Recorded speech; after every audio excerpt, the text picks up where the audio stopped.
Good evening, everybody. This is Vivian, and today is, what is today? Monday, I believe. Well, yes, Monday, July the 6th. It's July the 6th. Can you believe it? This year, whew, flying by. All right, so last night we talked about you are too big for boxes. Stay out the box. Break through the box and get on out there and put yourself out there and make things happen. Get out of the your comfort zone and put yourself out there. I'm telling you, it can be freeing. It can be a little stressful too, but it can absolutely the pros outweigh the cons. I can tell you that. So tonight we're going to talk about optimism. So the topic is optimism is not self-deception. And it's a quote by a Dr. Sonja, and I'm going to really murder this last name, but so forgive me, doctor, if you're listening. I doubt if she is, but anyway, Lyum Lyub oh, I'm just Lyubomirsky. Yeah, something like that. Anyway, its actual quote is by Dr. Lee Ross, which is so much easier to say. And Sonja wrote the book, The How of Happiness. And in her book, she requotes Dr. Ross, who is also a doctor of psychology. So here's the quote. Optimism is not about providing a recipe for self-deception. The world can be a horrible and cruel place, and at the same time, it can be wonderful and abundant. These are both truths. There is not a halfway point. There is only choosing which truth to put in your personal foreground. Now, both of these people are psychologists, so they pretty much understand the psychology behind optimism and pessimism and all of that, right? So I'm going to give you the dictionary version of optimism. So the dictionary says optimism is hopefulness and confidence about the future or successful outcome of something. So, and I already explained to you, those two professors, they're actually college professors. Dr. Ross is a professor at Stanford, and Dr. Sonja, I'm just going to say Sonja, is a professor at the University of California, and she wrote that book, The How of Happiness. So, are you optimistic about your future? Or are you in that category of people who call themselves pessimists? So there are extremely negative people out there that call themselves pessimists. Basically, they're not hopeful or optimistic about anything. They don't have faith in anything. They're just negative people. So skepticism and pessimism is a negative, self-deprecating emotion that you can change by faith, believing in yourself, gratitude, all those things, believing in yourself, believing in God, believing in the universe, or whatever, having some belief in something you can't see. Optimism, hopefulness, all that is something you cannot see. You can't see it right now, but deep down in your heart that it's true, right? So with all the stuff that's going on in the world right now, we kind of tend to be a little pessimistic about things, and it's a challenge to be optimistic. But if you look around and you can see that there are things to be optimistic about, there's still hope. There's still beauty in the world. There's all kinds of beauty in the world. And as the book says, there's beauty, there's abundance, there's wonder out there in the world. And we just take time to look at it and not be pessimistic about things, then we can move forward and live a happier life. So if you focus only on the bad things, you're going to get bad things back. There's I'm always talking about the Bob Proctor program, and in the Science of Getting Rich, there's a statement in there. If you focus on the best, you get the best. You can be the best and have the best. So focus on the best instead of being pessimistic or skeptical all about everything. And you get to choose which one you want to do, which path you want to take. You can be the skeptic and the pessimist and live a miserable life, which I think that would be, to me, that would be harder to maintain than optimism, because I feel that negativity really eats you up inside. It's one of those things that just makes you feel yucky. I mean, it's like having on, like somebody spilled something sticky on your body and you can't get it off, until you shower. And the shower is the shower of faith and love and gratefulness and all that kind of stuff, and which makes you have that optimism and care in the world. So you get to choose, though, whatever you want to do. But I feel that it would be best if you were on the positive side of life, which is what all this is all about, right?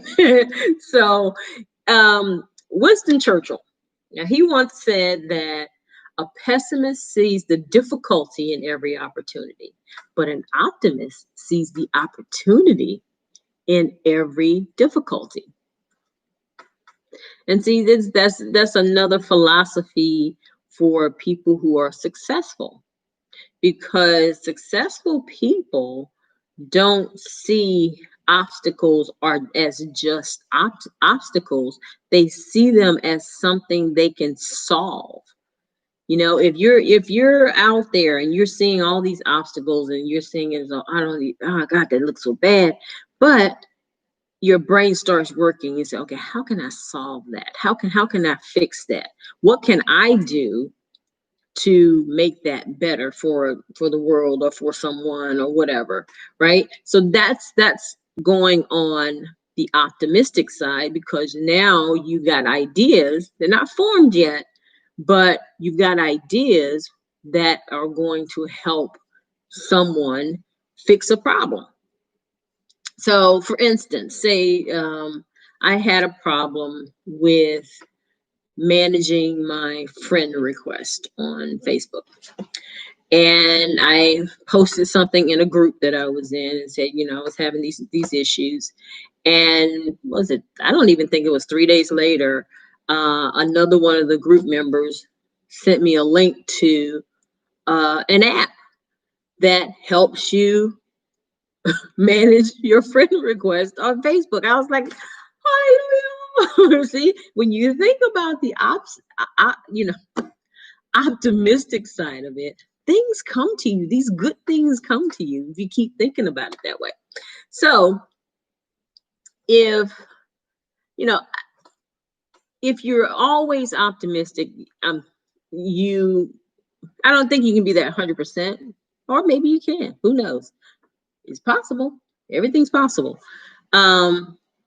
But I think you will live a much happier life. But if you're always pessimistic, what does that really add to your life? What does it do for you? Does it make you feel good? I doubt it. I mean, you can tell me if you do or not, but how can you profess to grow looking at the world as if there was no hope? There's nothing.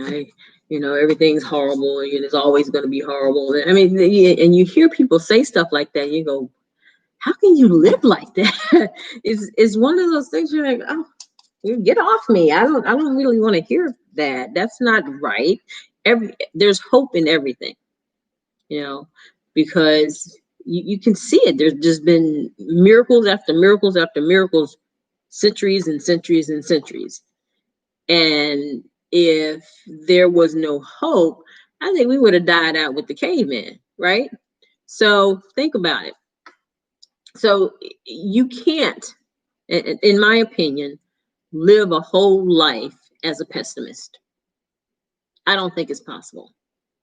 I think eventually you're going to have to see that there is something good in the world and there's hope for a lot of things.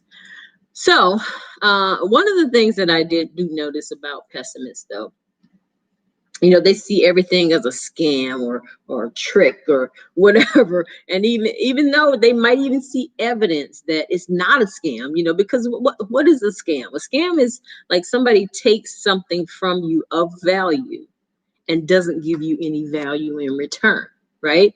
So if everything was a scam and everything was this bad stuff, then nobody would be successful in anything, in any of these things. Now, are there scams out there? Absolutely. And I wouldn't suggest, you just give up your hard-earned money to just any opportunity that you see. Do your investigation, but don't look at it from a pessimist point of view. Look at it as, I'm doing my research, I'm doing my due diligence so that this will work for me. Or if I find out that this is not legitimate, then I can just pass it up. No harm, no foul. You don't have to get everything. You don't have to agree to everything. It's just that you're not looking at it from the pessimist view. You're looking at it from the standpoint of doing your due diligence when you're spending your hard-earned money. So I don't know.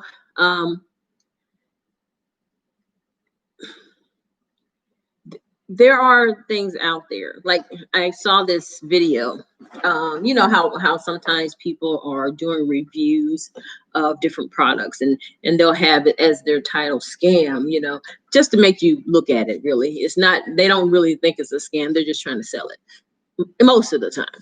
But this was a video, and I can't remember the young man's name, but he kept saying in his video that he was not bashing the people who had the product, but throughout the video he was bashing the people who had the product. So you can't it was what he's seemed to me to be one of those pessimistic people who try to turn it around by saying out of his mouth that he was not bashing these people when the whole video was about bashing these people. So you have to look at things from the side of, okay, is this an optimistic person, or is this a person who has a genuine concern, or is this a person who just lives in pessimism,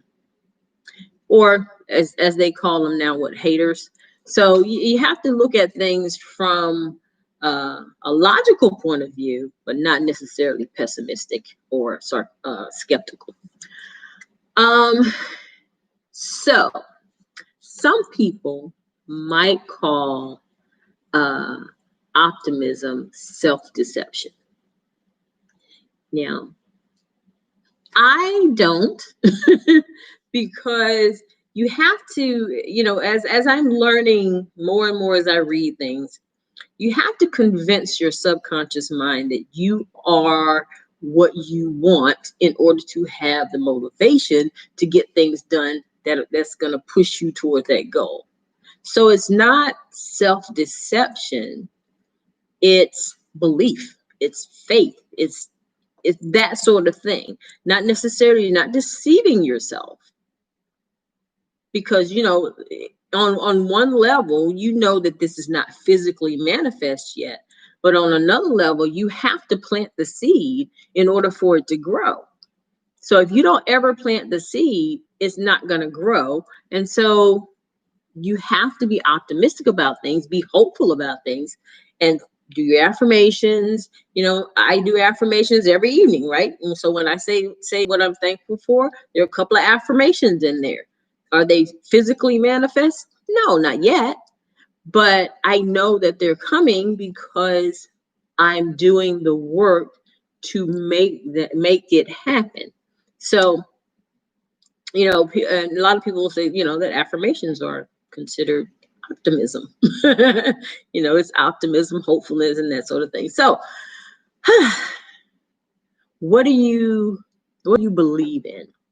Are you in the camp of skepticism and pessimism, or are you on the optimistic, hopeful side of the road? Let me know. Okay. There is a song, and I left the link down in the description. It's by Sounds of Blackness, and it's called Optimistic. And it's a really, really upbeat, song. But listen to the words, because as long as you keep your head to the skies, be optimistic.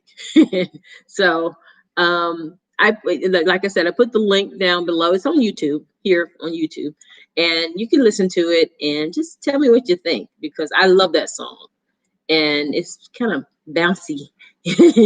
And I exercise to that song sometimes because it has a nice beat to it, especially when I'm doing my aerobic exercise. It's really nice. So take a listen, and I think you'll like it. Now, thankfulness. Here we go again. We're at that point. So I am thankful always for my children and grandchildren. I am thankful that although today was challenging, I did not give up. There were times in the day when I was like, oh, I can't do this. This is just like crazy. It's driving me nuts. But didn't give up. And I thank God for that. I'm thankful that I was able to reach out to a few people today to discuss some possible business relationships, where I can, help them reach their goals. And, don't know if it's going to pan out or not, but I was able to speak with them and, give them some kind of information so they can make their own choices, right? So I'm thankful for the rain today and that it didn't cause any additional humidity here. I went outside on the catwalk in front of my apartment, and it was raining. This is a phrase that that I say. It's not. It actually was not cats, dogs, and little children. But when it rains really hard, that's what I say. So it was raining cats, dogs, and little children out there. It was coming down pretty hard. But afterwards, it was a nice, that after the rain smell. Just love it. I am thankful that I'm earning $50,000 or more per day, easily and effortlessly, from multiple sources on a continuous basis. That's an affirmation coming true, coming to a bank near me. So I am thankful that I am reaching millions and helping them in some capacity through my work. That's also an affirmation. I haven't gotten to millions yet, but hey, a little bit at a time, right? I'm thankful that I was blessed to wake up today and that my scale showed that I was 2 pounds lighter. I am thankful for this lesson because, like I said, I was having some challenges today with my optimism, and but going through, it came right on time. I don't know. I have these the things sometimes when I'm feeling a certain way, and a message will pop up somewhere that helps me through it. And it's got to be the big guy upstairs, that's doing that for me. So I was really grateful for that. And I was inspired by going through this lesson and thinking about my blessings and everything. And I realized I had no reason to be anything less than optimistic today. So I'm really grateful for this lesson. So I'm thankful that soon the world will be healed. That's also an affirmation, but I'm really optimistic and hopeful about that. And last but not least, I am forever thankful for you and the fact that you are viewing my videos, you're liking, you're sharing, and you're telling your friends about my channel. Hint, hint. Okay, so please like, share, and subscribe. And I hope everyone's doing well and that you're taking care of yourself and that your life is filled with optimism and that whatever dreams that you have are coming true for you and your family. So I will talk to you tomorrow, but in the meantime, I wish you peace, I wish you love, and I love you guys. Thank you again for watching, and I'll talk to you later. Don't forget to subscribe. Bye-bye.